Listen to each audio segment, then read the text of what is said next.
ஸ்ரீ குருப்யோ நமஹ.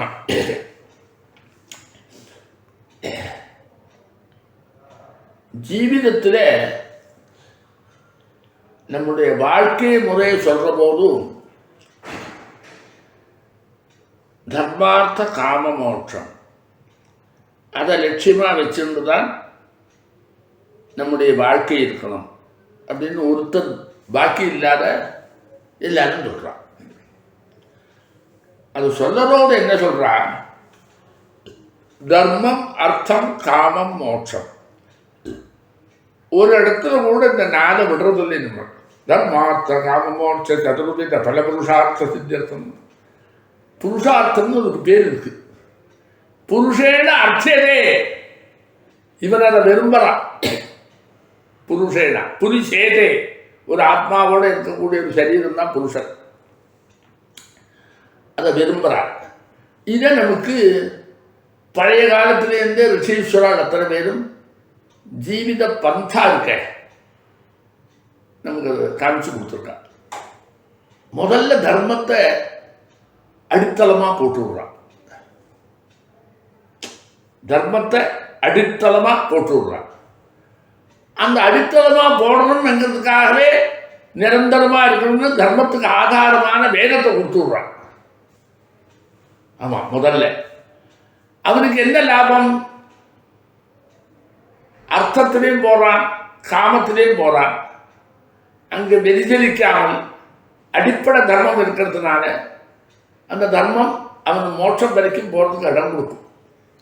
அப்போ அத்தியனம் பண்ணாத விட்டு அவன் போனான்னா, ஏகதேச அத்தியனமோ அத்தியனம் இல்லாதையோ அனுஷ்டானம் இல்லாதையோ இருந்தால் அர்த்தத்திலையும் காமத்திலையும் விளையாடுற போது அவன் திரும்பி அடுத்தபடி மோட்ச பிராப்தின்னு வரவே மாட்டான். ஏன்னா இவா என்ன வச்சிருக்கா? ஒரு ரூல் போட்டுவிட்டா. தர்மத்தை நீ அத்தியனம் பண்றது, தர்மத்துக்கு மூலபூதமான வேதத்தை நீ அத்தியனம் பண்ணணும். ஏன்னா தர்மத்தில் உனக்கு இடையூறு வரக்கூடாது. மூலம் தெரிஞ்சிருந்தா அந்த தர்மம் உங்கள்கிட்ட நழுவாது. அப்போ வேதோ அகிலோ தர்ம மூலம். அதனால தர்மத்துக்கு ஒரு பிராதானியம் கொடுத்தார். அந்த தர்மத்தை அனுஷ்டானம் பண்ணி தன்னுடைய சரீரத்தையும் தன்னுடைய மனசையும் பக்குவப்படுத்தி விட்டான். ஆமாம், அது ஆயிடுறத அவன் விவாகத்துக்கு முன்னாடியே பிரம்மச்சரியத்திலேயே அனுஷ்டானம் ஆரம்பிச்சு விட்டான். வேதாத்தியனம் பண்ணிட்டு இருக்கிற போதே அனுஷ்டானம் தொடர்றது. அப்போ அத்தியன காலத்திலேயே தர்மத்தினுடைய அனுஷ்டானமும், அதாவது தியரியும் பிராக்டிக்கலும் பேரலாக போகணும் அப்படி வச்சு விட்டான். அப்படி வச்சதுனால என்னாச்சு? அவன் மைண்டில் நான் என்ன பண்ணுறதா இருந்தாலும் தர்மம் தான் பண்ணுவேங்கிற மைண்ட் வந்துடுச்சு. ஆமாம், அப்போ அவன் என்ன செய்கிறான்? வேதாத்தியனம் பண்ணி அனுஷ்டானத்திலையும் வர்றது, அனுஷ்டானத்தினாலேயும் அந்த தீவியான வேதாத்தியனத்தினுடைய ஸ்மரணையினாலேயும் அனுஷ்டானம் ஸ்திரமாயிடுச்சு. அனுஷ்டானத்தினால அவனுடைய இந்திரியங்கள் ஸ்பூர்த்தியோடு அடைஞ்சு கொடுத்து. அப்போ எல்லா விதமான சௌகரியமும் அவன் எந்திரியும் ஏமாறாத ஒரு சூழலே அவனுக்கு பிடிச்சி விடுறான். இவர் சொல்கிறான், இப்போ தர்ம அவிரோதேன அர்த்தம்னா அங்கே தர்மத்துக்கு விரோதம் இல்லாமல் அர்த்தத்தை செய்திருந்தான். அப்போ அந்த தர்மத்தை அதிலேயும் சேர்த்து விட்டுருக்கா இல்லை? தர்மத்தை அந்த அர்த்தத்திலையும் சேர்த்து விட்டுருக்கார். தர்ம அவிரோதேன எப்படி நான் அர்த்தத்தை சேர்க்கறது? பணம் வேணும்னா நீ சம்பாதிக்கணும். தர்மாவிரோதேன, தர்மத்துக்கு இடையூறு இல்லாத, தர்மத்துக்கு எதிரடையாக பிரவர்த்திக்கப்படாது. அதர்ம ரீதியில் தனார்ஜனம் பிராபு. அதுக்கு என்ன பண்ணி கொடுத்து? அதுவே சொல்லி கொடுத்தது. உனக்கு நான் ஏற்கனவே 4 சொல்லியிருக்கேனே. ஒன்று என்னது? யஜனம். எடுத்த இடத்துல வேதம் யஜனத்தில் தான் இருக்குது. அதனால தான் பாதியில் ஆத்ம ஞானத்தை பற்றி ஒரு பிரச்சனை பின்னாடி தான் வந்தது, முன்னாடி வரல. இவாளெல்லாம் என்ன பண்ணிவிட்டா, ஆத்ம ஞானம் தான் வேதத்தில் நியாயம், பாக்கியெல்லாம் உபயோகம் இல்லைன்னு சொல்லிவிட்டா. தப்பு. ஆத்ம ஞானத்தில் எல்லாரும் ஈடுபடுறதுக்காக அதை வசதியா பேச ஆரம்பிச்சுட்டான். வேதம் சொன்ன உடனே அது இப்படிதான் வந்திருக்கு. இது வேதம் சொன்னே லோகக்ஷேமத்துக்கு வேண்டியதல்ல, நீ பண்ணு தர்மம். ஆமா, வேதம் படிச்சா நீ என்ன பண்ண, அதில் என்ன சொல்லியிருக்கோ அதெல்லாம் நடைமுறைப்படுத்து. யாகம் பண்ண சொல்லித்து, அதுதான் பண்ணா. யாகம் பண்ணி வைக்க சொல்லித்து, அதுதான் பண்ணா. லோகக்ஷேமம் அவ ஒரு வழி வச்சிருக்கா. யாகத்தினால ஹரிச நாம தேவாளுக்காக கொடுக்குறது, அவ அதனால்தான் ஜீவிக்கணும். அப்ப ஜீவிச்ச உடனே மறுபடியும் அங்கேருந்து கீழேருந்து நமக்கு வேண்டிய ஆகாரம் வரத்துக்காக அங்கே நிறைய நமக்கு இஞ்சி பூலோகத்தில் இருக்கிறவர்களெல்லாம் ஆகாரத்தை அவன் கொடுக்குறான். சசிய ஆகாரத்தை மழை வழியாக கொடுத்து அவன் அதில் சந்தோஷமானவுடனே அவன் இவனுக்கு கொடுக்குறான். ஆமாம், அது காளிதாசன் சொல்லுவான், யாகத்துக்காக துரோகம் சயஜ்ஞாய, யாகத்துக்காக பூமியை இவன் கறந்தான். சசியாய மகவாதிபம், சசியத்துக்காக தேவலோகத்தை கறந்தான். இப்போ தேவலோகத்திலேருந்து கறந்த மழவையே வச்சார், பூலோகத்தை கறந்தா அவன் சாப்பிடத்துக்கு வச்சான்னு சொல்றான். துதோகாம் ச யஜ்ஞாய சசியாய மகவாதிபம், இவனுக்கு வேண்டிய சசியத்துக்கு அவன் முயற்சி பண்ணான், அவனுக்கு வேண்டிய ஆகாரத்துக்கு இவன் முயற்சி பண்ணான். சம்பத் வினிமயேன, பணம் பட்டுவாடா பரிவர்த்தனம் நடந்ததுனால ரெண்டு லோகத்தையும் ரெண்டு பேரும் காப்பாற்றினான் அப்படின்னு ஒரு அரசியல் டைப்ல அதை சொல்றான். இந்த மாதிரி ஒரு முடிவு இருக்க, இந்த அரசியல் டைப்ல சொல்ற முடிவு இருக்குன்னா, வியாபகாரிக லோகத்தில் தர்மார்த்த காம மோட்சத்தில் சஞ்சாரம் பண்ணிட்டு இருக்கிற ஒரு மனுஷனுக்கு அவனுக்கு எல்லாம் வேணுமே. அப்போ அவனுக்கு உணவு வேணுமே. அதனால யாகம் உணவை கொடுத்து விட்டு அவன் சம்பாதிக்கிற யாகம் அவன் கண்ணோட்டத்தில் யாகத்தான் இருந்தது. யாகத்தை தப்புன்னு இவர் சொல்லலை. ஆத்ம ஞானம் வசத்திங்கிறதுக்கு செப்பக்கட்டு நிறைய கட்டி எல்லாருடைய புத்தியிலையும் அதை ஏற்றி விட்டார். அது நடுவில் வந்தவர் தான் அவர் ஆதிசங்கரன். ஆரம்ப காலத்தில் வந்தவர் அல்ல. அப்போ முன்னாடி அதனுடைய சித்தாந்தம் எப்படி இருந்தது, யாகம் பண்ணிட்டு இருந்தா. அதனால்தான் நம்ம இன்னைக்கும் அதையும் சொல்லிட்டு உட்காந்துருப்போம். யஜனம் யாஜனம், அத்தியனம் அத்தியாபனம், தானம் பிரதிகிரம், அப்படித்தானே சொல்றோம். அங்க உடனே பகவான்கிட்ட போறது அப்படின்னு சொல்லலையே. எல்லாத்தையும் விட்டுட்டு ஆத்ம ஞானத்துக்கு நான் வர்றேன்னு அந்த மாதிரி புஸ்தகங்கள் உள்ளே ஒரு இடத்துலையும் வரல. ஆதிசங்கரன் வந்ததுக்கு அப்புறம் பின்னாடி உட்பன்னமான புஸ்தகங்கள்லாம் அதெல்லாம் ஒரு பக்கம் ஒதுக்கி வச்சு ஆத்ம ஞானத்துக்கு வைசியத்துக்கு கொடுத்து இது எல்லாத்தையும் குறைச்சி வந்த உடனே நாம் எல்லாருமே கீழே இறங்கிவிட்டோம், தர்மத்திலேருந்து நழுவிட்டோம். அங்கே ஞானம் ஆயிடுச்சு, அது தர்மத்தில் போலே. அப்போ தர்மத்திலேருந்து நகர்ந்து கொடுத்துன்னு ஆத்ம ஞானம் தான் நம்முடைய லட்சியம், மோட்சம் தான், பரம புருஷார்த்தம், அதை இடத்துக்கு தான் இருக்கணும்னா மூணு அழிச்சு விட்டு அதை போகிறதுன்னு அவள் சொல்லலை. அவள் எப்படி சொன்னா தெரியுமோ, தர்மத்தை அனுஷ்டானம் பண்ணு, தர்ம அவிரோதேன அர்த்தம். எப்படி உனக்கு அர்த்தத்துக்கு ஒரு வழி சொல்லியிருக்கு. தர்ம அவிரோதேன அர்த்தம் பிரதிகிரகம். ஆமாம், ஏன்னா பிரதிகிரகம் உனக்கு வாங்கிக்கலாம், அது உனக்கு பாபம் இல்லை, உன் ஜீவிதத்துக்கு அது போகணும்னு சொல்லியிருக்கு. அதுக்கு மேலே அவசியம் இல்லை. இப்போ அர்த்தம் கிடைச்சது. தர்ம அவிரோதேன காமம், தர்ம அவிரோதேன காமம் சொல்லிட்டார். அப்ப எல்லாத்துலேயும் தர்மத்தை வச்சுட்டார். கடைசியில் இருக்க ஒரு பட்சம் இருக்க மோட்சம், அதுவும் தர்ம அவிரோதேன இருந்தால் தான் மோட்சம் இருக்கு. அப்ப எல்லாத்துலேயும் தர்மம் ஊடுருவி இருக்கு, தனித்தனியா சுரூபத்திலே இல்லை. ரெண்டுக்கும் ஒரு சின்ன வித்தியாசம் லௌகிகமா ஒன்று சொல்றேன் பாரு. நம்ம ஊருக்காரெல்லாம் தர்மத்தையும் காமம், தர்ம அர்த்தம் காமம் மோட்சம் வரைக்கும் வச்சிருக்காங்க.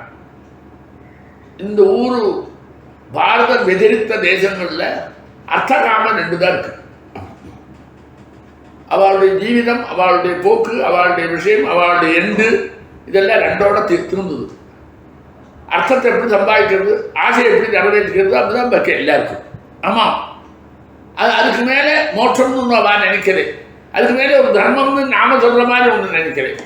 தேவலோகத்தோடு சம்பந்தப்படுற மாதிரின்ற சப்பக்கட்டெல்லாம் பாரதம் வெதிரித்த தேசத்தில் வாழ்ந்து இருக்கக்கூடிய ஜனங்களுடைய மைண்டில் இல்லை. அவள்கிட்ட ரெண்டு தான் இருக்கு. இது அர்த்தம் இருக்கு, போனம் காமத்துக்காக காமம் இருக்கு, இருக்கிற வரைக்கும் இருக்கணும். அதெல்லாம் முடிஞ்சால் மோட்சம்னு ஒன்று அவன் சொல்லலை. செத்து போனால் அவ்வளவுதான். புரியுது? அப்படிதான் அவெல்லாம் இன்னைக்கு வச்சிருந்துருக்கான். அந்த அர்த்தகாமத்தில் மட்டும் பாக்கியமா இருக்கிறவாள் இருக்கிற மாதிரி நாம் ஆயிட்டோம். அதனால நமக்கு தர்மமும் மோட்சமும் தெரியல. நாம் அதில் எதுவும் ஈடுபாடு இல்லை. இன்னைக்கு வேதாந்தீனம் படுறதுக்கு ஏன் யாரும் வரல? அது தர்மம், அது அத்தியனம் பண்ணா வேணும் அப்படிங்கிற எண்ணம் நமக்கு உதிக்கலே. தர்மார்த்த காம மோட்சம்ங்கிறதான புருஷார்த்த வழியாக நான் போகிறதுன்னு ஒத்துக்கலை. இது நானும் புருஷன் அர்த்திக்கிறான்டா. தர்மத்தை புருஷன் அர்த்திக்கணும், அர்த்தத்தை அர்த்திக்கணும், காமத்தை அர்த்திக்கணும், மோட்சத்தை அர்த்தம். அதில் பரம புருஷார்த்தம்னு அதுக்கு பேர். அந்த கடைசியில் சொல்கிறேன், அதுக்கு பரம புருஷார்த்தம்னு பேர் மோட்சம். அப்போ அது வரைக்கும் சொல்கிறாங்க. ஆனால் நாம் எப்படி வச்சுருக்கோம்? தர்மத்துக்கு தான் அடித்தளம் போடுறோம். பிறந்த உடனே அவன் தர்மத்திலேயே ஈடுபட்டிருந்து அவன் மைண்டிலேருந்து தர்மம் நகராக இருக்கிறதுக்கு தர்மத்துக்கு மூலமான வேதாத்தியனத்தை அவன் தலையில் வச்சுட்டோம். அவனுக்கு எப்போ அத்தியனம் பண்ணுற சாமர்த்தியம் வந்துதோ, இது உன்னை வாங்கினா மைண்டு பதிய வச்சுக்கிறதான சாமர்த்தியம் எப்போ வருதோ அப்போ உடனே வேதத்தை கொண்டு சொல்லிவிட்டோம். ஆமாம், வேதத்தை சொன்னா தர்மத்தினுடைய சாரம், தர்மத்தினுடைய மூலம். அது கையில் கிடைச்சுட்டா தர்மத்திலேருந்து விலகி வர மாட்டாங்க. அவன் மைண்டு அதை நினைச்சு விட்டு மைண்டு அதோட சேர்த்து விட்டேன். அப்போ தர்மத்திலேருந்து விலகி வராது இருந்தால் அவன் காமத்தை அனுபவிக்கலாம், அர்த்தத்தை அனுபவிக்கலாம். அப்புறம் கடைசியில் கிடைக்கிறதும் தர்மம் தான். தர்மசகா பரமஹோ பரலோகயானே. நடுவில் செத்து போனான்னா கூட அவன் பரலோகத்துக்கு போகிறான்னா அவனுக்கு தர்மம் தான் துணையாச்சு. இப்போ தர்மம் வரைக்கும் போகிறான். மோட்சம்னு வர்றது அதை விட்டு விட்றான். புரியுதா? அந்த மோட்சம்னு பின்னாடி வந்தவா சொன்னதாகும் அது. ஆமாம், அந்த மோட்சம்ங்கிறது இவர் வழியில் வரலன்னா மோட்சம் இல்லைன்னு இல்லை. மோட்சத்துக்கு அர்த்தம் என்ன சொல்கிறா? என்ன சொல்கிறா?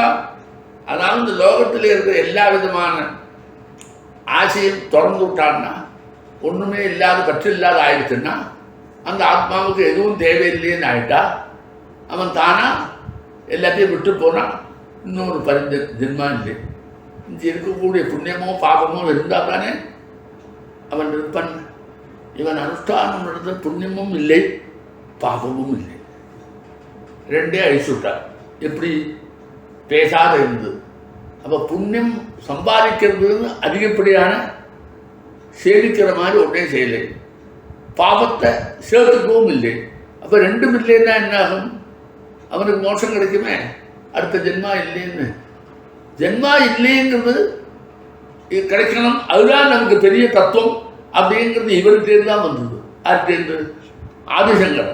அப்போ அவருடைய சித்தாந்தத்தை நாம் எல்லாரும் ஏற்றுக்கிற உடனே, அது விஸ்தாரமாக பரவின உடனே அதில் இருக்கிற கொள்கைகள்லாம் பாக்கி மைண்டுக்கு, பாரத இதர மைண்டுக்கு பொருத்தமாக இருக்குது. அது அங்கெல்லாம் ஆசை விடுறது, சேர்ந்து இருக்கிறது, எல்லாரையும் ஒன்றா பார்க்கறது, இப்படி எல்லாம் தான் இதில் விளக்க உரை வருது. வேதாந்தத்தில் என்ன வருது? எல்லாரையும் ஒன்றா பாரு, அப்படித்தான் வருது. எல்லா இடத்துலையும் பகவான் இருக்கார், இவனும் பகவான் அவன் பகவான் எல்லாத்துலேயும் நனைஞ்சிருக்கார், அப்படி எல்லாம் தான் வருது. அது சில பேருக்கு பிடித்தமாக இருந்ததுனால பாக்கி வேதாந்தத்தை அவள் எல்லாரும் ஏற்றுக்கணும். அது எல்லாரும் கஷ்டப்பட்டு இருக்கிறவனுக்கு சாந்தனம் பண்ணினா எல்லாம் ஏற்றுப்பண்டா. அந்த மாதிரி வந்தது வாழ்க்கை. அவள் கஷ்டப்பட்டு இருந்தா. இங்கேருந்து ஒருத்தன் போய் உபதேசம் பண்ணாங்கிறான் அத்வைதத்தை. அவள் எல்லாரும் ஆகான்னு கேட்டுருந்தா. அவள் எந்த ஸ்டேஜில் இருந்தா? கேவல நெண்டை மட்டும் வச்சுருந்தா, அர்த்தமும் காமம். அது துக்கப்பட்டு இருந்தா. துக்கத்திலேருந்து படத்துக்கு நான் வெளி சொல்கிறேன்னா இதை சொன்னோன்னா நம்ம மைண்டுக்கு சரியாக பட்டுது, வாங்கிட்டேன். இந்த தத்துவத்தை வாங்கிக்கிறேன். அந்த துக்கத்தை இல்லாமல் படுறதுக்குள்ள ஒரு சந்தர்ப்பம் கிடைச்ச உடனே அதை வாங்கிட்டான். அப்படி தான் வந்ததே தவிர. அதனால் ஆதிசங்கருடைய சித்தாந்தம் தான் நம்ம சித்தாந்தம் எடுத்துக்கணும்னு சொன்னால் அதுக்கு முன்னாடி வந்திருக்கிற வேதத்தில் என்ன பண்ணுவேன்? அப்போ அவர் தான் எல்லாத்துக்கும் பெருசுன்னு எடுத்துன்னு விட்டேன்னா அதுக்கு முன்னாடி இந்த வாழ்க்கை வாழ்ந்த வாழெல்லாம் குப்பைன்னு அர்த்தமா? இந்த நாளே வச்சுதானே எல்லா தர்மத்தை அடிப்படையாக தானே வச்சிருக்கா. தர்மத்தை அசைக்காத என்ன கர்மம் உண்டோ அதுதானே பண்ணணும். அர்த்தம் சம்பாதிக்க சொல்லிட்டே இப்போ என்ன சொன்னேன். இப்போ நான் அர்த்தம் சம்பாதிக்கிறது எதனம் யாதனம் நீ பண்ணுற வேலை. தர்மத்தை வளர்த்துற தர்ம வழியில், அத்தியனம் அத்தியாபனம் வளர்த்துற, தர்மத்துக்கு மூலமான வேதத்தை வளர்த்துற, தர்மத்துக்கு நடைமுறைப்படுத்துகிற வேதத்தை வளர்த்துற, அத்தியனம் அத்தியாபனம் சொல்லி கொடுக்குற. அது எல்லாருக்கும் பெருசாக்குற, விஸ்தாரமாகிற, தர்மத்தை விஸ்தாரமாக. தானம் பிரதிகிரகம். நீ தானம் கொடுக்குற, பிரதிகிரகம் வாங்கிக்கிற. பிரதிகிரகத்தில் உனக்கு எல்லாம் கிடைச்சிருக்கு அர்த்தம். இப்போ தர்மம் வழியாக தான் நீ அர்த்தத்தை பண்ணுற. இப்போ ஆமாம், தர்மத்தை சொல்லிக் கொடுத்துட்டே இருக்கா, தானம் பண்ணுறே பிரதிகிரகம் வருது. அப்போ தர்மத்து அவிரோதேன உனக்கு தனம் வந்து கொடுத்து, அர்த்தத்தில் உனக்கு திருப்தி, அர்த்தத்தில் உனக்கு திருப்தி. இப்போ அவன் என்ன நினைக்கிறான், தர்மத்தை வளர்த்துறதுக்கு எதனம் யாதனம் சொல்லியிருக்க, அதை நான் வளர்த்தலாமே. யஜனம்னு ஒரு விஷயம், யாதனம்னு ஒரு விஷயம். தான் எதனம் பண்றான், யாதனம் பண்றது அவருக்கு பிரதிகிரகம் வருது. அத்தியனம் அவன் பண்றான், அத்தியாபனம் பண்றப்போ அதுக்கு வருது பிரதிகிரகம். தானம் அவன் கொடுக்குறான், தானம் வாங்கிக்கிறது வருது. இப்போ பிரதிகிரகம் வர இடங்கள் 3 இருக்கு. தனார்தனத்துக்கு 3 இடம் காமிச்சுட்டார். தர்ம அவிரோதேனா, தர்மத்துக்கு விரோதம் இல்லாத தனார்தனத்துக்கு இடம் காமிச்சார். யாகம் பண்ணிவை, ஹோதா அத்வஜு பிரதிபிரஸ்தாதா இப்படி எல்லாம் வரால. இதுல எல்லாம் நீ ரித்துஜா இருந்துட்டா அந்த ரித்து தட்சிணாம் எல்லாம் வருமே, அதுதான் பிரதிகிரகம் வரத. அத்தியனம் பண்ற, அத்தியாபனம் பண்ற, அத்தியாபனத்துக்கு ஒரு போறதுக்கு பகுமானத்துக்கு படம் தரால மானியம், அது ஒரு பிரதிகிரகம் தான் வரத. அத்தியனம் அத்தியாபனம் நானும் 100 ரூபா வாங்கிக்கிறேன். அப்போ இந்த 3 இடத்துலையும் தர்ம அவிரோதேன தனத்துக்கு இருக்கிறதுனால உன்னுடைய ஆசையை பூர்த்தி பண்ற அளவுக்கு தனம் கிடைச்சிடும். கேவலம் பிரதிக்கு தானம் மட்டுமல்ல. ஆமா, சாத்தத்தை பண்ணி கொடுக்குறானே தர்மத்தை, அது தர்சனம் வருது. தர்சனம் இல்லாத ஒண்ணுமே இல்லையே. அப்போ இந்த 3லையும் இவர் இந்த காரியம் செய்யறது அவனுக்கு தனம் வரத்துக்குள்ள வழி அதில் வச்சிருக்கான். இதுல அப்பா என்ன செய்யறான், அவன் யாகம் பண்ணணும்னு ஆச்சு. யஜனம்னு அவன் யாகம் பண்ணணுமே. அப்ப தர்ம அவிரோதனை விவாகம் பண்ணிக்கிறான். அப்ப விவாகத்திலே லட்சியம் அல்ல, அந்த தர்ம பிரம்மச்சாரிக்கு விவாகத்திலே லட்சியம் அல்ல, விவாகம் இதுல தர்மத்தில். அதனால தர்ம பிரஜா சம்பத்தர்த்தம் அப்படின்னு அது சேர்த்துக்கிறான். ஸ்ரீயமுத்தோடும் வரான் பிரேசிஷேன் அப்படி இருக்கிறான். அதனாலதான் அவன் என்ன செய்யறான், நான் தர்மத்தில் ஈடுபடுறதுக்காக யாகாதிகள்லாம் நடத்தணும், அது விவாகிதம் ஆனாத்தான் வரும் அப்படின்னு வேதமும் சாஸ்திரமும் சொல்லுறது. அதுதான் தர்மத்துக்கு ஒட்டினது. அப்போ நான் அந்த கல்யாணம் பண்ணிக்கிறது சொன்னேன், அது எனக்கு என்னது தெரியாது. அப்போது எனக்கு இது லட்சியமாக இருக்கிறதுனால அதுக்கு அனுகுணமாக இந்த விவாகம் அமையணும்னா எந்த மாதிரி கன்னிகள் தேவோ நீக்கு தேர்ந்து கொடுப்போங்கிறான். சாதாரணமாக நமக்கு தேவையான காமமாக இருந்துட்டா இப்படி வராது. நம்முடைய விருப்பம் தானே வரும், நம்முடைய விருப்பம் தானே வரும். அப்ப அந்த காமத்தில் சேரலே அர்த்தம் யாகம். அவன் எதுக்கு யாகங்கிற தர்மத்தை நடத்தணுங்கிறான்.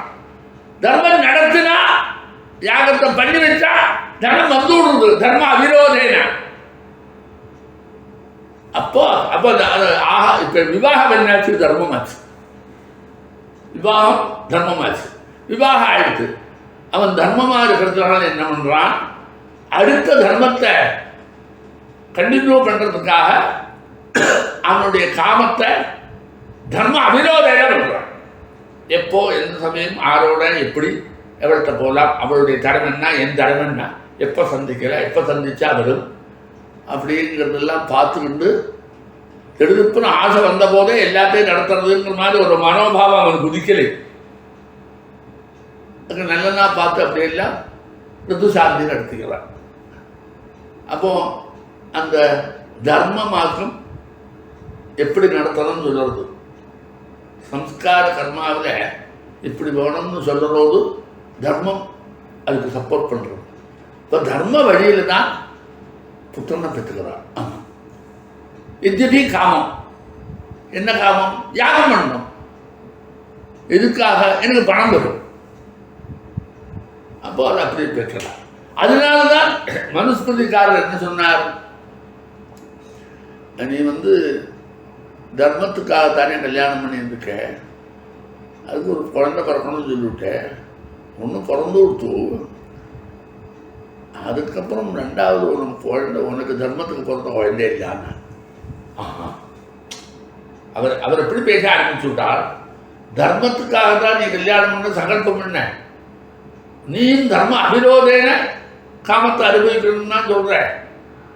அப்படி இருக்கிற போது அந்த தர்ம அபிரோதேன காமத்தினுடைய திருப்திக்கு ஒரு குழந்தை போடும், நீங்க அனுபவிச்சாச்சுங்கிறதுக்கு அடையாளம் பொறுமை. அப்படி இருக்கிற போது ரெண்டாவது குழந்தை நீ கொத்துக்கிறதுக்கு பாரு, அது தர்மம் இல்லைன்னா, தர்மத்துக்கு பிறந்தது இல்லைன்னா. முதல்ல சொல்றது தர்மத்துக்கு பிறந்தது. ஏகைவ ஔரசா புத்திரா காமஜா நிகரே எடுத்துக்கோ. ஒரே புத்திரன் தான் ஔரச புத்திரன், தர்மத்துக்கு பிறந்தவன். அதுக்கு மேலே வரிசையாக நிறைய பிறந்தா அதெல்லாம் ஆசையில் பிறந்தவன். அப்போ அந்த ஆசை தர்ம அவிருத்தம்னு ஆச்சு. தர்ம விருத்தம் இல்லையேங்கிறதுக்கு என்ன அடையாளம்? தம்பத்தினீட்டு மட்டும்தான் வேறே வேறே போலேங்கிறதுனால அவளுடைய மனசை திருப்திப்படுத்தி நானே திருப்திப்படுத்தலாம் தர்மத்தில் சேர்ந்து கொடுத்தது. ஆனால் இவர் அப்படி சொல்லலை மனு, அதுக்கு மேலே நீ ஆசைப்படக்கூடாது, தர்ம அவிரோதம்னு அப்படி சொன்னான். இருக்கிற ரிஷீஸ்வரா என்ன சொன்னா தெரியுமோ, அவளுடைய கண்ணோட்டம் வேற, தர்மத்தை வளர்த்தளவுன்னு கண்ணோட்டம் அதுக்கு பல ரிஷீஸ்வராளுக்கு. நீ ஒரு பிள்ளையை பெற்றுக்கிட்டேன்னா சாமோபசாரமா தர்மம் வளராது, அது சுருங்கி வளரும். அதனால அவ என்ன சொன்னான், இது தர்மத்தை சேர்த்துதான்னு சண்டை போட்டான். அது அவங்ககிட்ட நீ சொல்லி விடுறே, நீ சொன்னா எல்லாரும் கேட்பா. மனு என்ன சொல்றாரோ அது பேடஜமாகும், எல்லாருக்கும் மருந்து. நீ இப்படி சொல்லிவிட்டேன்னா லோகத்தில் நினைச்சு போயிடும், ஒரு குழந்தையோட நின்றுவிடும். ஒரு குழந்தைக்கு மேலே பெற்றுக்கிறது தர்ம அபிரோதேன சந்தானம் தான். அது ஏன் எப்படி கேட்டார், எல்லாருமா தர்மத்தை பண்ணணும், தர்மம் பல கலைகளா விஸ்தாரமா வளர்றது லோகத்துக்கு ஹிதமா சேர்ந்தான். ஏஷ்டவ்யா பகவத் புத்திரா என் ஏகோபி கயாமிரதே. அந்த ஏகோபி கயாமிரதேங்கிற சப்தம் இருப்பாரு. ஒருத்தராவது கழிக்கு போமாட்டானா பாக்கி அத்தனை பேர் கர்மானுஷ்டானத்திலே நிரந்தரமாக ஈடுபட்டு இருக்கிறதுனால இடத்தை விட்டு வெளியில் கயையில போகிறதுக்கு அந்த காலத்தில் பல நாள்கள் போய் திரும்பி வர்றதுக்கு யாருக்கும் பிரியப்படாமல் இருப்பா. நிறைய பெற்றிருந்தா அதில் யாராவது ஒருத்தராவது போவன்னு அதை காமிச்சு அந்த தர்மமும் நடக்கணுமே. அப்ப எல்லா தர்மமும் ஒரு புத்திரனால் நடக்காது. அப்ப புத்திரங்கள் நிறைய வேணும்னு இருக்கு. அதை நீ காமமா சொல், அது காமஜான்னு சொன்னா தப்பு. அது உன்னுடைய ஆகிரகத்தில் தர்மத்தை வளர்க்கறதுல காமம். அப்ப தர்ம ரீதியாக தான் அந்த காமம் இருக்கு. இது தர்மத்தை ஒட்டினால் அந்த காமம் இருக்கிறதுனால ஏஷ்டம்யா பகவத் புத்திரா என் தேகோபி கயாமிரதே. அவர் என்ன தாத்பரியம், எதுக்கு நீ அத்தனை பெற்றுமான என்ன பண்ணுறது? சில தர்மம் நடைமுறைப்படுத்தாத போயிட்டா கயைக்கு போகணும். கயாஜான் தர்மபுஷ்டேஷு சரசி பிரம்மணஸ்பதே கயா சீர்சேவடே தெய்வ பிதிர்லாம் தத்தமட்சேன்னு இருக்கு. இப்போ பிதிர்களை ஆராதனை பண்ணுறது கயைக்கு அவன் போகாண்டாமோ இருக்க. கயா சீர்சே வடை தெய்வ பிதிர்லாம் தத்தம் அட்சயம். அப்போ இவன் ஆற்றுக்குள்ளேயே உட்கார்ந்து இருந்துட்டா எல்லா சாத்தத்திலையும் அதனால தான் என்ன ஆயிடுது, எங்க ஒரு நாளையும் போகாது இருந்துட்டா என்ன பண்றதுங்கிறதுனால பிரத்யாப்திய சாத்தத்தை எல்லாத்திலையும் கெயா நினைச்சுட்டே பண்ணிட்டு இருக்கான் அவன். பிரத்யாப்திய சாத்தத்தை நான் இங்க பண்றேன்னு சொல்லப்படாதா? அந்த கெயில பூமி கதாதரோபோக்தா சொர்ணமயம் பாத்திர பட்சவட சாயாயாம் கெயாயாம் அதை எல்லாத்தையும் இங்க கொண்டு வரா. ஒரு நேரம் நாங்கள் போகலைன்னா இல்லைன்னு ஆயிட போறது மானசீகமா அதான் நான் நினைச்சுக்கிட்டே கொடுக்குறேன்னு சொல்றானே, அப்ப அதனுடைய வைசிஷ்டம் தெரிகிறதே. அங்கேயும் சொல்றான், கயாதான் தர்மபுருஷேது சகசி பிரம்மணஸ்வரே கயாசீரசேவடை செய்வ பிதிருடான் தத்தபட்சயம் கயா கயா கயா சொல்றாரு. கேயம் பூமி கதாதரோ போக்தா இப்படி எல்லாம் சொல்றோமே, நம்ம அதை தானே பண்றோம். அந்த பூமியை கேயாக்கி சாப்பிட்றவங்க கதாதராக்கி பிண்டமெல்லாம் போடுற இடமெல்லாம் அக்ஷயமடமாக்கி இப்படி எல்லாம் நாம சங்கல்பம் பண்ணுறதுடைய தாற்பயம் என்ன? ஒரு சமயம் அங்கே போக முடியலன்னா இல்லைன்னு ஆயிடுச்சுன்னா அந்த தர்மத்தை இழந்தவனாக போறேன். இங்கேயே அந்த சங்கல்பத்தோடு வச்சு பண்றேன் தானே பண்றான். அதனால உண்மையா ஒருத்தர் அங்கே போறதுக்கு இன்னொரு புத்தனையும் பெற்றிருந்தா அவன் போவனே. அதனால இவாள் என்ன பண்ணினா, மற்ற தர்மிஷ்டா நிறைய புத்திரன் வேணும். ஏஷ்டம்பியாக பகவத் புத்திரா பகவான். ஏன் ஒருத்தனாவது கைக்கு போக மாட்டானா? அந்த தர்மம் அழியாது இருக்குமே. எத்திய கோபி கயாம. அப்போ தர்ம ரீதியாக தான் விவாகம் வருது. புத்திரன் உற்பத்தி ஜாஸ்தி இருந்ததுன்னா அதனால்தான் விவாகம் வருது. புத்திர உற்பத்தியும் சரி, புத்திரன் தான் உற்பத்தி பண்ண, புத்திரி எதுக்கு கேட்டான். புத்திரன் உற்பத்தி பண்ண தர்மத்தை வளர்த்துறான், எல்லாம் கரெக்ட். புத்திரி எதுக்கு? என்ன மாதிரி ஒருத்தர் கேட்கிறாண்டா, ஒரு புத்திரம் போதுன்னு சொன்னா மனு இல்லையா, அதுக்கு சப்பங்கட்டு கட்டி தர்மம் சாகோடு சாகமா வளர்றதுக்கு நிறைய பிள்ளை இருக்கலாம். எல்லா இடத்துலையும் எல்லாரும் நடக்குமே. ஒரு விஷயங்கள்னா எல்லா வழியிலையும் தனித்தனியா நடக்குமே. அப்போ ஒரே சமாதானம் நிறைய விஸ்தாரமாக நடக்கிறதுக்கு சந்தர்ப்பம் இருக்கிற போது அது தர்மத்தை வளர்த்துறதுன்னு வரும்போது அது நியாயம் தானே. அப்ப தர்ம அதிரோதேன அப்படி வந்ததே. புத்திரி எதுக்கு கேட்டான். ஸ்திரீ புத்திரன் இருந்தா அங்கேயே சொல்றது, ஏஷவா திருணாய புத்திரி. எவன் கடல்லேருந்து வெளியில வந்தவன், எவன் அதுவும் புத்திரனை பெற்றிருக்காரோ அவன் கடையில் இருந்தான்னு சொல்கிறான். புத்திரியை பற்றி சொல்லலை. அப்போ புத்திரிங்கிறது காமனையில் தானே வந்தது. அதை வந்து புத்திரனை பெற்றா போருமே கேட்டான். உற்பத்தி ஆகிற ஜீவன் ஸ்திரீயாகுமானா நிர்ணயம் பண்றது இவன் அல்ல. இல்லை, அது இவன் கையில் இவனுடைய சங்கல்பத்தில் வராது. சுக்ரசோழ சம்பந்தத்திலே அந்த சம்சர்க்க காலத்தில் இருக்கக்கூடிய இந்த ரெண்டினுடைய ஆதிக்க நூலை வராபலம் அது நிச்சயம் பண்றது நமக்கு தெரியாது. அந்த சமயத்தில் எப்போ இருக்கும் அப்படித்தான் வரும். அதனால தான் கலந்துகிட்டே நிறைய குழந்தைகள் பிறக்கிறது. ஆனா அந்த புத்திரி வந்தாலும் அவா தர்மம் தாங்கிறாங்க.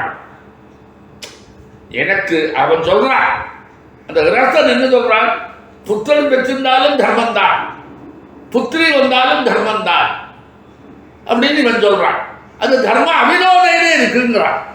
அதனால புத்திரி பிராப்தி வந்தா கூட அது தர்மத்தில் சேர்ந்தது. எப்படி சொல்றாங்க தெரியுமோ, நான் ஏற்கனவே கிரகஸ்தாசிரத்தை ஸ்வீகரிக்கிறதுக்கு தர்மத்தை எடுக்கிறதுக்காக இவாள்கிட்ட கேட்ட உடனே ஒருத்தர் என்னுடைய தர்மத்தை வளர்த்துறதுக்கு அவன் கொள்ள எனக்கு கொடுத்து உதவினான். அப்போ அது உதவின உடனே நான் தர்மத்தை அனுஷ்டானம் பண்ணேன். அப்ப என்னுடைய தர்மானுஷ்டானத்துக்கு ஒரு பொண்ணை கொடுத்து உதர்த்து ஒருத்தர் இருந்தார். அதே இடம் நானும் ஒரு பொண்ணை பற்றி இன்னொருத்தருக்கு தர்மானுஷ்டானத்துக்கு உதவல, அது ஒரு தர்மம் இல்லட்டா இல்லையே. அவன் தானா கல்யாணம் பண்ணிக்க முடியாது, தனக்கே பிறந்த குழந்தைய தானா பண்ணிக்க முடியாது. அப்போ இன்னொருத்தருக்கு தர்மானுஷ்டானம் பண்ணுறதுக்காக கொடுத்து உதவுறதுக்கு இது பயன்படுறதுனால இதுவும் தர்மத்தில் இருக்கிறது. அப்போ அதிகம் குழந்தையை பெற்றுகிறதும் தர்மம், இதுவும் தர்மம். அப்போ தர்ம அர்த்த காமம் என்ன, இவன் காம கட்டுப்பாடோட இருக்கு. இவனோட ஆசை எதுவரை போகிறது, தர்மத்துக்கு கட்டுப்பட்டு ஆசை வளருது. ஆசை இஷ்டத்துக்கு வளரலை. இவன் வளர்ந்த ஆசை எல்லாம் தர்மத்துக்குள்ள நுழையிறது. எல்லாம் தர்மத்தை சுற்றி சுற்றி தான் இவன் ஆசை வரதே தவிர தர்மம் எதிர்த்ததா ஒரு ஆசை இவங்க கண்ண முடிக்க என்ன காரணம் வேண்டாம். ஆரம்பத்திலே வேதத்தில் அந்த தர்மத்துக்கு அடிப்படையாக இருக்கிற வேதத்தை அவர் அத்தியனம் பண்ணி வச்சதுனால அவன் இந்த தர்ம அவிரோதேன ஒரு காமம் அவன்கிட்ட முளைக்கவே இல்லை. இப்படி முளைக்கலை.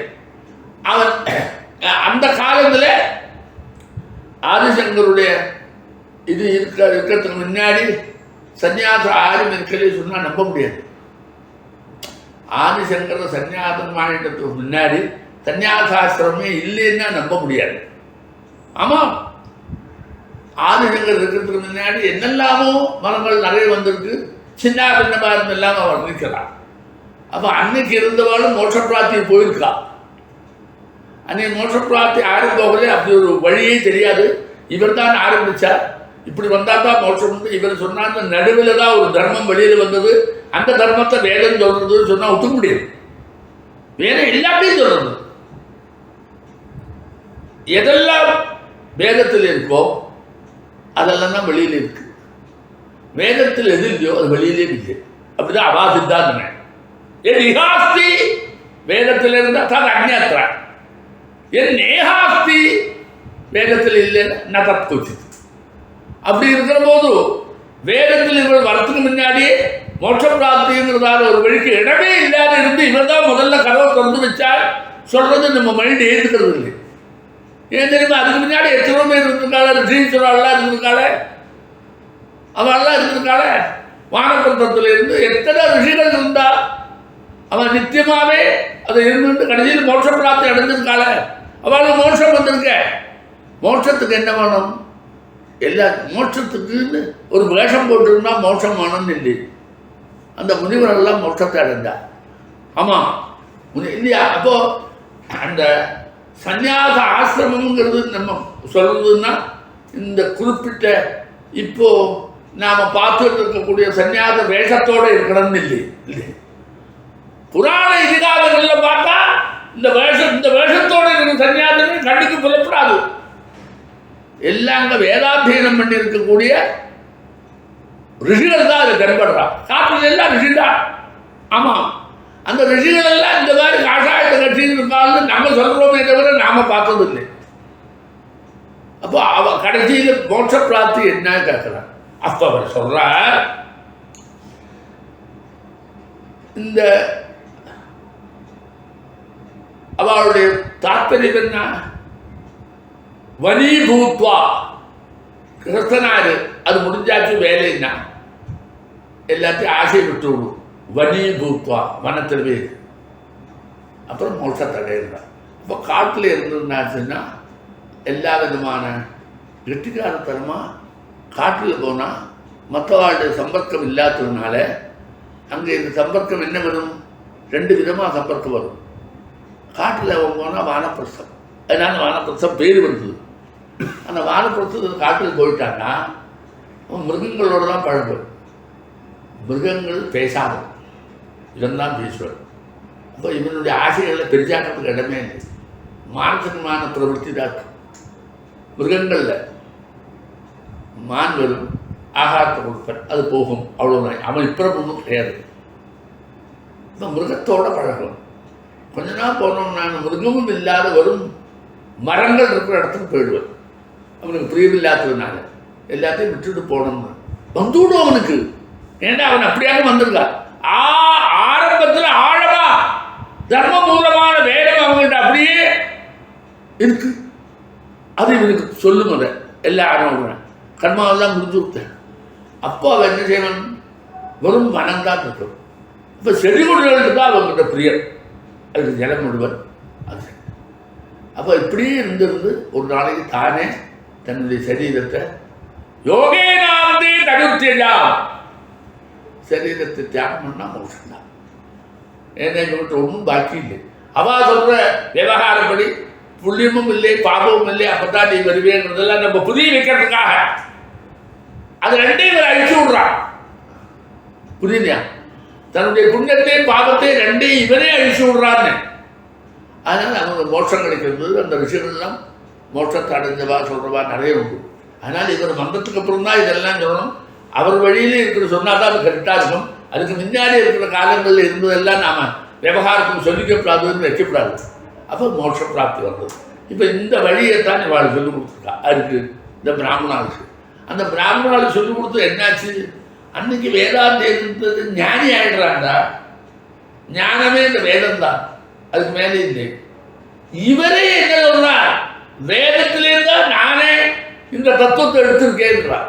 இது பிரம்ம சத்தியம் ஜெகன் மித்யா வேதம் சொல்றதுங்கிறார். நகர்மனான பிரஜாதனேன தியாகேதே. வேற வாக்கியத்தை சொல்லித்தான் அவருடைய சித்தாந்தத்தை சாதிக்கிறார். என்னது இல்லைங்கிறார். அவரே வேதம் நித்திய அத்தீனம் பண்ணுங்கிறார்.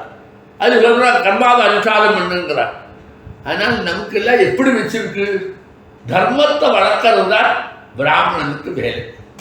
அந்த வளர்க்கறதுக்கு அவன் என்னெல்லாம் பண்ணணும்? லௌகிக விவகாரம் எல்லாம் தானா நடக்கும். நமக்கு அடுத்தபடியாக இன்னொருத்தன் உட்காந்துருக்கார். துஜல்ல ஒருத்தன் இருக்கார். அவனாரு ராஜா. அவனால ராஜ்யம் நடக்கும். நமக்கு அடுத்தபடியாக அது கீழே ஒருத்தர் உட்காந்துருக்கார் வைசியர். அவன் லோகத்தில் இருக்கிற பொருளாதாரத்தையும் சொத்தையும் கவனிக்கிறதுக்கு அவன் இருக்கார். அவன் அதை கவனிக்கிறான். ரெண்டாமத்தோ லோகத்தை காப்பாற்றுறான். இவன் தர்மத்தை வளர்த்துறான். அதனால தான் 3 பேர் துஜாளான். இப்போ தர்மத்தை வளர்த்துட்டு அதுலேயே அவன் இருந்தால் போடும். அவன் முடிஞ்சாச்சுன்னு அடுத்தவன் வர்றான். அதே லோகத்தை காப்பாற்றுறதுக்கு அவன் இருக்கானே, அவனும் இதே மாதிரி கல்யாணம் பண்ணி லோக சம்ரட்சணத்திலே இருக்கான். பிள்ளையும் அப்படியே வரான். அடுத்தது வயசுக்கு இருக்கானே, அவன் லோகத்துக்கு வேண்டியதான அத்தனை ஜீவராசிகளுக்கும் ஆகாரத்துக்கு தயார் பண்ணுறான். அவ்வாறு அதை பார்த்துக்கிறதுனால இவனுக்கு லோக விவகாரத்துக்கு வேலையே இல்லை. இவன் இதை பண்ணாதான் அந்த லோக விவகாரத்துக்கு அவனுக்கு வேலை. இவாளெல்லாம் இதெல்லாம் பண்ணிருக்கிறதும் சரியா அந்த தர்மத்தை நடத்துறதுக்கு இடையூறாக வரக்கூடியதெல்லாம் கட் பண்ணி இவாளுக்கு பாதுகாப்பு கொடுக்குறவன் தான் அவன் இருக்கான். அவன் இது கொடுத்துட்டு இருந்தா போறாரே, இருக்கிறவார்கள்லாம் சாப்பாடு போடணுமே.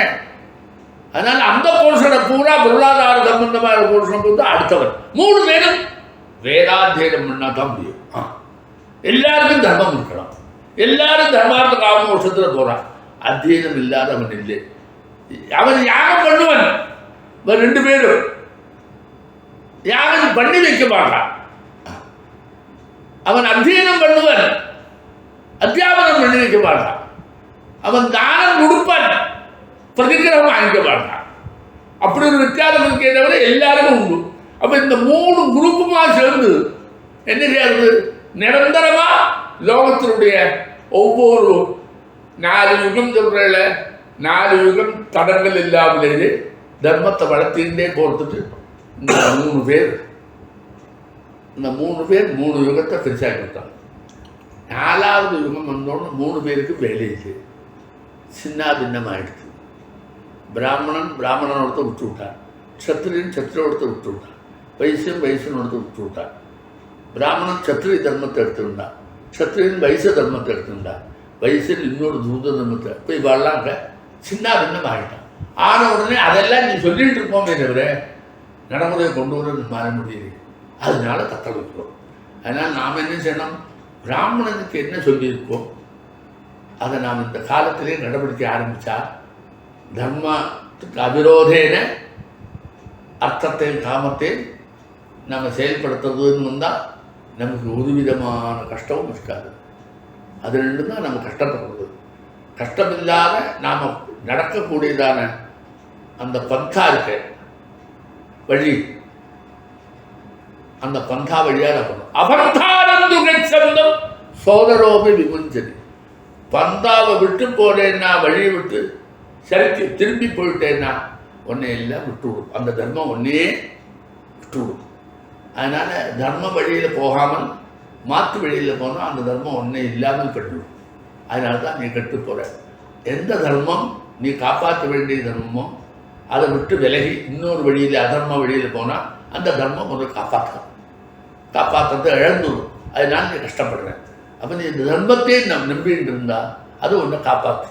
அதனால தான் தர்மம் தான் ஒன்றை காப்பாற்று. தர்மம் ரட்சதி ரட்சிதான்றார். என்ன தாற்பயம்? ரட்சிதோ தர்மாக ரட்சதி. நீ தர்மத்தை ரட்சணம் பண்ணேன்னா ரட்சணம் பண்ண தர்மம் ஒன்றை ரட்சிக்கும். நீ தர்மத்தை ரட்சணமே பண்ணலே, தர்மம் என்ன ரட்சிக்கணும்னா எப்படியா ரட்சிக்கும்? அதனால தான் இந்த காலத்தில் தர்மங்கிறது ஆரம்பிச்சுக்கலே. புரியுதா? எல்லாம் சும்மா ஒப்புக்கு ஏதோ பண்ணின்னு உட்காந்துருக்கோம். எல்லா தர்மத்தையும் மாற்றி விட்டோம். பிராமண தர்மம் பிராமணங்கிட்ட இல்லை, சத்திரிய தர்மம் சத்திரியத்திட்ட இல்லை. இது அங்கே போகிறது, அது இங்கே போகிறது, ஏதோ பண்ணுறது. அதுக்கு ஏதோ ஒரு காரியத்தை சொல்லிவிட்டு வேதாத்தியனம் பண்ணுவா இல்லை, இருந்தாலும் வச்சுருக்கிறவா இல்லை. ஏதோ நித்தியவதீயதாம் ததுதிதம் அதுவும் இல்லை. அப்போ எல்லாரோட தர்மார்த்த காம மோட்சங்கிற ஒரு பந்தா இருக்க. அந்த பந்தாவில் சஞ்சரிக்கிறது நடுவில் விலகிவிட்டான். விலகினதுனால இவன் கஷ்டப்படுறான். அதனால் லோகத்தில் இவன் கஷ்டப்படுத்துவதற்கு காரணம் ஸ்வயங்கிருதோ அனர்த்தா, அவனா கஷ்டத்தை தெரிஞ்சு அபந்தாரந்து கச்சந்தம், தப்பான வழியில போறான். அதனால் அவர்கிட்ட தர்மம் இருக்க, கூட இருக்கிற தர்மம், தர்மஸ்தகா பரமகோ பரலோகயான், தர்மம் அவனை விட்டு விட்டு. அதனால தான் கஷ்டப்படுறோம். இதுக்கெல்லாம் என்ன ரெமடின்னு ஆற்றியும் கேட்க வேண்டாம். தர்மத்தை நாம் வளர்த்தோம். அதுக்கு வேதாத்தியனம், ததுத்தமான கர்மானுஷ்டானம் பண்ணோம்னா நமக்கு அடிப்படையாக அந்த தர்மம் வந்து கொடுத்துன்னா நம்முடைய ஜீவிதம் எந்தவித நெருடலும் இல்லாமல் பூர்ணமான ஒரு ஜீவித சௌக்கியம் கிடைக்கிறது நிற்காமல் கடைசியில் மோட்ச பிராப்தியை கொடுத்துடும். அதுக்காக